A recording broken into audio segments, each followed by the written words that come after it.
everybody. Just a slight correction, I'm not representing a political party. I'm not also identifying as an independent on the ballot. It'll just be my name, Jacob Kearey-Moreland. And for the purposes of this election, I'm identifying as a cooperative interdependent. It might sound like splitting hairs. What's the difference between independence and interdependence? But I think there's a big difference there. In particular, I'm hoping to emphasize that which we share in common, our interdependence. I hope to put those issues at the forefront of this election.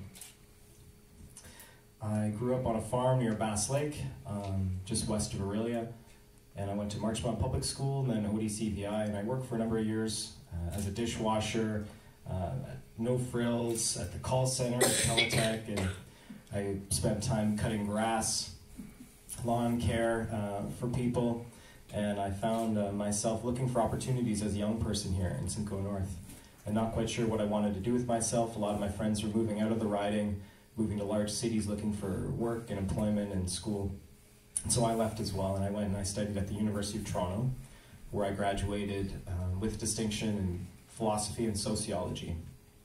In my first month of school, I paid all the money that I'd saved up working for years in this economy, and then I took on a huge student debt just so I could fund my own education and have a place to live and have some food. And the first month of school, our economy entered a global recession. I don't know if you remember. I remember quite vividly. I remember reading the newspaper that month. I was like, what? What's going on? So I had to reevaluate my priorities and my expectations as to whether or not there's going to be a job for me, whether or not there's even going to be an economy for me when I grow up. During high school, I was very concerned around a number of world issues, in particular climate change, the environment. I share Peter's urgency with this situation and that of the Green Party, recognizing this is a global crisis. This is the major issue of this election, of future elections of this century. And I would tie that into the general collapse and closure of the commons. For me, that's the biggest issue here. It's the closure of the commons. It's the privatization of everything. So we're talking about healthcare, and we're seeing the privatization of healthcare. We talk about pharmacare, and we have these corrupt corporations who are charging an arm and a leg, literally your arms and legs, to buy medicine. We see energy prices increasingly privatized, and this profits going offshore. Increasingly, our country is suffering under a national debt of over $500 billion, and we pay something like $30 billion in interest on that debt. It's because we privatized money creation in this society. We no longer create and control capital and invest in ourselves. What we're having to do is deregulate the economy, to privatize the commons, our water, our air, our soil, our seeds. Everything we have is becoming privatized and turned into a commodity for export in this global market towards something that some people call progress and prosperity, which is really just a measure of GDP, or gross domestic product. So as we spend more on fighter jets and prisons and locks on our doors and healthcare, our GDP is increasing. That's progress, folks. Does that sound like progress to you? The more in debt we are, the more in debt our children are, the more we pay in interest payments. That boosts the economy. That's progress, folks.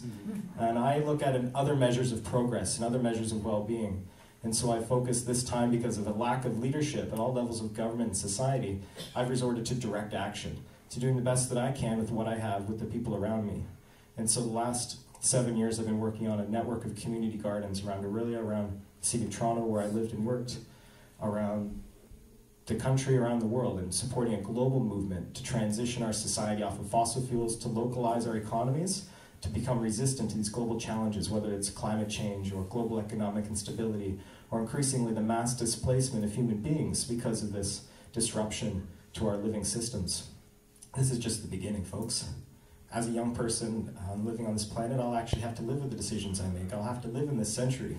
And so I'm advocating and trying to inspire other young people to stand up and demonstrate their own power.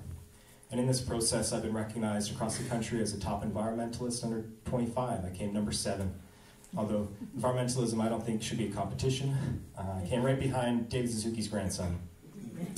I was also recognized as a top 20 under 40 recruit for federal parliament, and I spent a day down at the McKinsey & Company. And if any of you know who the McKinsey & Company is, then you're probably doing pretty well. 50.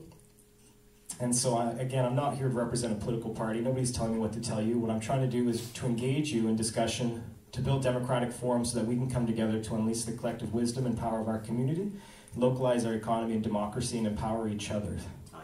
Love you all. Thanks.